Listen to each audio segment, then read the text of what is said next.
नवी मुंबई महानगरपालिका निवडणुका कधी होऊ शकतात आणि यासाठी आता BJPने पूर्णपणे तयारी केलेली आहे आणि आजपासून उमेदवारांची मुलाखती सुरू करण्यात आलेली आहेत. आपल्यावर या ठिकाणी भाजपाचे नेते संजीव नाईक आहेत. आपण त्यांच्याशी बोलूया. सर, उमेदवारांचे इंटरव्ह्यू चालू झालेले आहेत.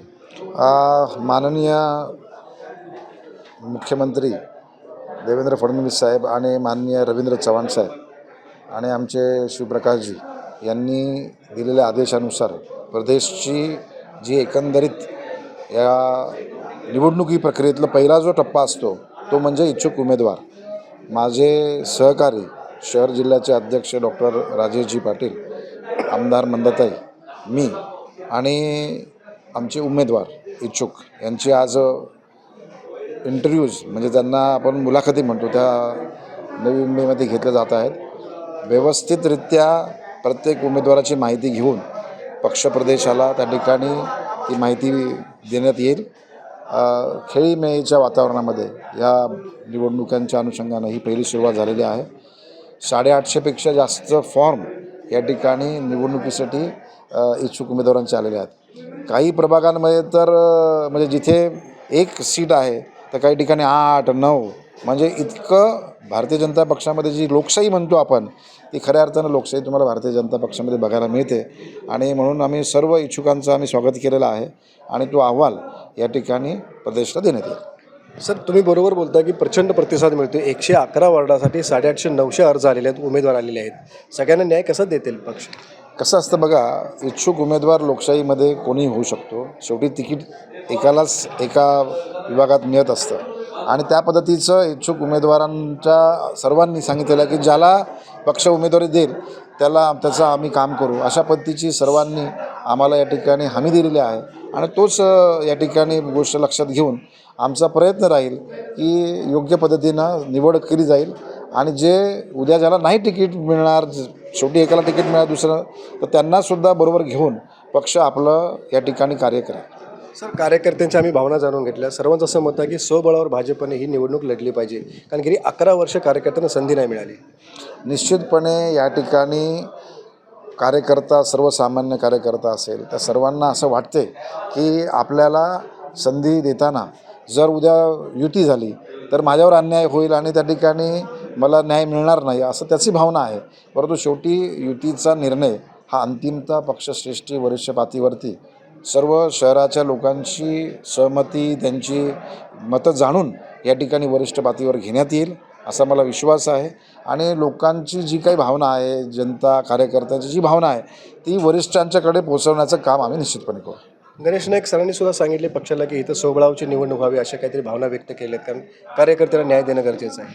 नाही, या ठिकाणी नाईक साहेबांनी असे भावना प्रगट केली की जर माझ्या कार्यकर्त्यावर जर अन्याय होत असेल तर मी माझी इथली जबाबदारी म्हणून मी पक्षाला नक्कीच या ठिकाणी सांगेन की कार्यकर्त्याचा अन्याय होणार नाही, या संदर्भामध्ये आपली भूमिका राहील.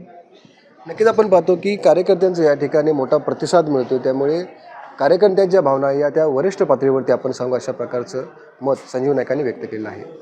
नवी मुंबई महानगरपालिकेमध्ये एकूण 111 प्रभाग आहेत आणि या 111 प्रभागाची पूर्ण तयारी आता BJP करताना दिसते. आपण इथं पाहतो की हे माझ्यासमोर जे उभे आहेत हे BJPचे उमेदवार आहेत की ज्यांनी नगरसेवक पदासाठी आता यांच्या इंटरव्ह्यू या ठिकाणी मुलाखती आहेत त्या घेतल्या जात आहेत.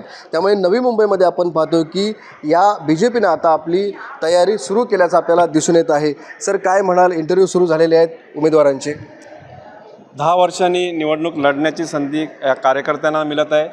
तर कार्यकर्त्यांचा असा विषय आहे का या 10 वर्षांनी तरी आम्हाला तिकीट मिळावा आणि ही इलेक्शन आम्ही जोमाने लढावी. पण आता चर्चा आहे की युतीची चर्चा आहे शिवसेना BJPची. मग तुम्हाला वाटतं की युती जर झालं तर सगळ्यांना न्याय मिळू शकतो? मुद्दा असा आहे की युती व्हावी ही आमची इच्छा आहे, पण कार्यकर्त्यांना न्याय कसा मिळेल? कार्यकर्त्यांना न्याय मिळण्यासाठी युती नाही झालेली बरी आहे. गेली 10 वर्ष झालं निवडणुकीची संधी मिळालेली नाही आहे, आता ते मिळत आहेत. कार्यकर्त्यांच्या काय भावना आहेत? कार्यकर्त्यांच्या निश्चितच भावना आहे, कारण नवी मुंबई महानगरपालिका असेल, छत्रपती संभाजीनगर महानगरपालिका असेल, या 2 महानगरपालिका ज्या आहेत त्या गेल्या 11 वर्षापासून प्रलंबित आहेत. निवडणुका अशा जवळजवळ येतात आणि त्या पुढे जातात. त्यामुळे कार्यकर्त्यांची अशी भावना आहे की त्या निवडणुका झाल्या पाहिजेत आणि भारतीय जनता पक्षाकडे कार्यकर्त्याचा संच असलेला पक्ष आहे. त्यामुळे निश्चितच निवडणुका झाल्या पाहिजेत आणि प्रत्येक कार्यकर्त्याला संधी मिळाली पाहिजे. ताकदीचा कार्यकर्ता भारतीय जनता पक्षाकडे, त्यामुळे निवडणुका लवकर व्हाव्यात आणि प्रत्येकाला संधी मिळावी अशी भारतीय जनता पक्षाच्या कार्यकर्त्याची इच्छा आहे.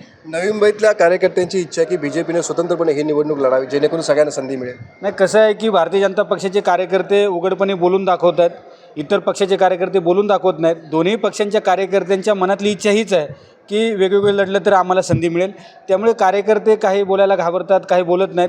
परंतु दोन्ही पक्षांच्या कार्यकर्त्यांना जर तुम्ही खाजगीत विचारलं तर त्यांचं मत असंच असेल की आम्हाला वेगवेगळे लढलं म्हणजे आम्हाला या ठिकाणी संधी मिळेल. म्हणजे युती न होण्याची दोन्ही कार्यकर्त्यांची जी भूमिका आहे ती खाजगीमध्ये आपण त्याची माहिती घेऊ शकता. सर काय म्हणाल, कार्यकर्त्यांना संधी कशी मिळाली पाहिजे, कारण ही जी निवडणूक आहे ही कार्यकर्त्यांची निवडणूक आहे. कसं आहे की बरेचसे निर्णय वरिष्ठ पातळीवरती होतात. पक्ष देखील काहीतरी विचार करूनच निर्णय घेतात.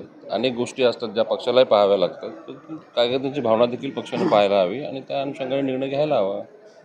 सर काय म्हणाल, कार्यकर्त्यांची भावना पक्षाने दखल घ्यायला पाहिजे. आता स्वबळावर जर निवडणूक घ्यायचं जर ठरलं तर जे अनेक वर्षापासून कार्यकर्ते काम करत आहेत आणि एक 10 वर्ष निवडणुका झाली नाही तर त्यांनाही चान्स मिळू शकतं. परंतु शेवटी आम्ही भारतीय जनता पक्षाचे कार्यकर्ते आहोत. आमच्या पक्षाचे विचारधारा वेगळे आहे.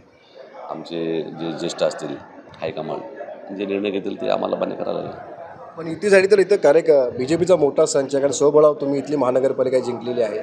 युती झाल्यास सर्व कार्यकर्त्यांना संधी मिळण्याची शक्यता कमी आहे. कार्यकर्त्यांना संधी जरी महापालिकेच्या नगरसेवक पदावर भेटले नाही परंतु इतर क्षेत्रामध्ये संधी ॲडजस्ट होऊ शकतात. काय म्हणाल सर, काय इंटरव्ह्यू चालू आहे, मुलाखती चालू आहेत तुमच्या?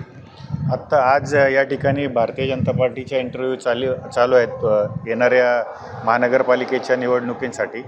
परंतु कार्यकर्त्यांच्या मनामधली एक भावना अशी आहेच की जर युती झाली तर सर्व कार्यकर्त्यांना संधी मिळण्याची शक्यता कमी वाटते आणि गेले 11 वर्षापासून प्रलंबित असल्यामुळे कार्यकर्त्यांचा संच मोठा झालेला आहे. त्याच पद्धतीमध्ये उमेदवारांचा क्वांटिटीसुद्धा खूप वाढलेली आहे आणि मग जर अशा सिच्युएशनमध्ये कदाचित वरिष्ठ पातळीवरचा निर्णय मान्य होईल परंतु बंडखोरीची शक्यता वाटते. बंडखोरी शक्यता होऊ शकते जर युती झाली तर? युती झाली तर बंडखोरी शक्यता होऊ शकते, पण ही इलेक्शन कार्यकर्त्याची इलेक्शन आहे. ज्या प्रकारे खासदारकी आमदारकी ही नेत्यांची इलेक्शन होती, ही कार्यकर्त्याची इलेक्शन आहे. तर प्रत्येक कार्यकर्त्याला निवडणूक लढण्याची संधी भेटली पाहिजे. त्या निमित्तानेच नवीन कार्यकर्ता नवीन नेतृत्व तयार व्हायची संधी असते आणि ही इलेक्शन युतीने घेतली तर कार्यकर्ता विरोध करणार नाही. पण नवीन नेतृत्व पाहिजे असेल समाजाला पक्षाला तर तुम्हाला संधी द्यायला लागेल. प्रत्येक पक्षाने आपला कार्यकर्ता मैदानात उतरून आपला पक्ष बळकट केला पाहिजे, कार्यकर्त्याला वाव दिला पाहिजे. नक्कीच आपण पाहतो की गेली 11 वर्ष झालं या ठिकाणी निवडणूक झालेली नाही आहे. त्यामुळे ही निवडणूक कार्यकर्त्यांची आहे. त्यामुळे युती न करता शिवसेनेबरोबर बीजेपीने स्वबळावर नवी मुंबई महानगरपालिकेत लढवावी अशा प्रकारची भावना कार्यकर्त्यांनी व्यक्त केलेली आहे. विनायक पटेल, एबीपी माझा, नवी मुंबई. एबीपी माझा, उघडा डोळे बघा नीट.